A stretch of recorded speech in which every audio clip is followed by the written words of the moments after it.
Hello, children of a lesser joint, and welcome to today's episode. Last time I left off talking about acne. Just to remind you, the way I got to acne, I was talking about sarcoidosis. Sarcoidosis is part of a granulomatous family, and I picked on the candidate organism called P. acne, and I was able to develop a little lecture on a subtype of sarcoidosis called SAPO.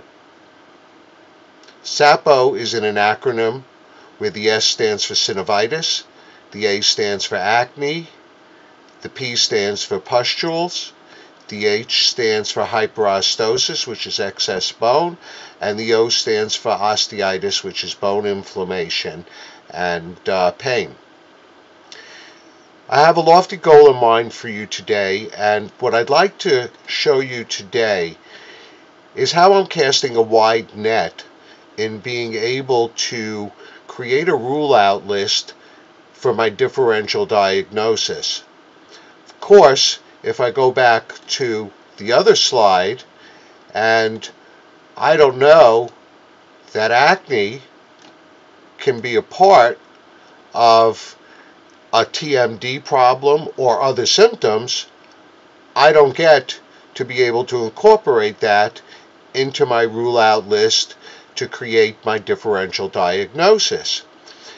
So what I'm going to do is I'm going to take P. acne away from SAPO now, and I'm going to go back just to P. acne. What diseases is it associated with? What can I do with this? Because the goal for me is to try and help a patient by finding out everything that's wrong with them.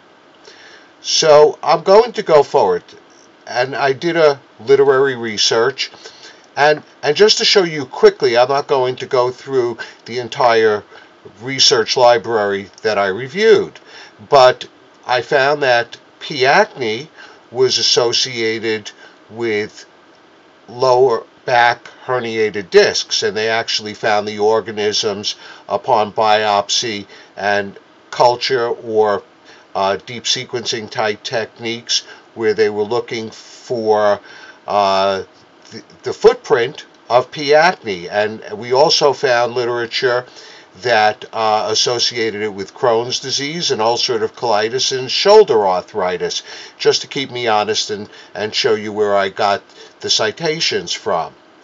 And so now I'm going to expand on this, because what I'm doing is I'm really taking an organism, I'm taking the diseases associated with it, and then what I'm doing is I'm taking other diseases that I know to be tangential to the ones that I'm finding. And so this way I can extrapolate beyond what I know. So I'm taking one thing and I'm growing it.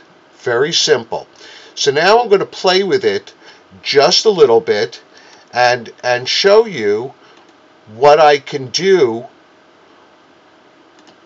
with this disease.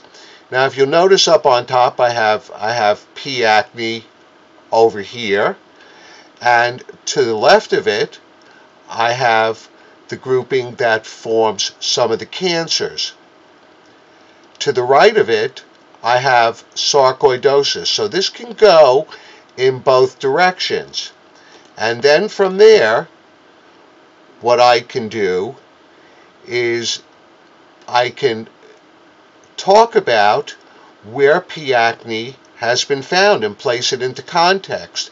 So I know it's been found in the dental literature and a literature on other joint failures, so I put TJR failure.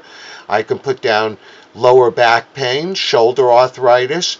I can develop my Crohn's disease and ulcerative colitis, and I can move it into the acne group with SAPO.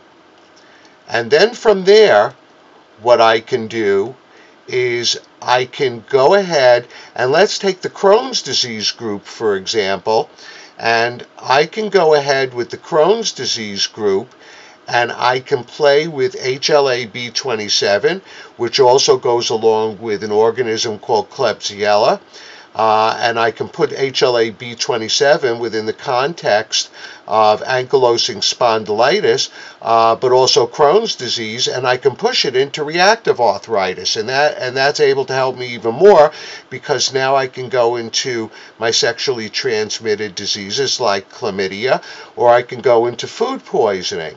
I can also have a little outgrowth over here with the lower back pain, put Crohn's disease and that category into the GI tract. I can also branch out into psoriatic arthritis, which I know it's affiliated with, and talk about skin or the cutaneous manifestations. And just to keep me honest again, just to show how far-reaching this is, P. acne has been found in root canal systems associated with the endodontic literature, for those of you who are root canal specialists in the group. Or I can just simply take the articles that are at the bottom of the slide over here and talk about how they've found it in temporomandibular joint with prosthetic joint infections, or just as an opportunistic organism associated with other diseases.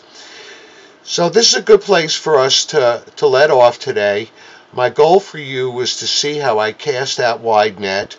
Next time I'll be talking more directly about sarcoidosis and the symptoms associated with sarcoidosis, so you can be able to utilize that as part of your differential diagnosis and trying to separate it out from other similar diseases. So here's a goodbye. I hope to see you again, or at least speak to you again at the next episode, when I'll be rocking it out with Joint Talk. Thank you.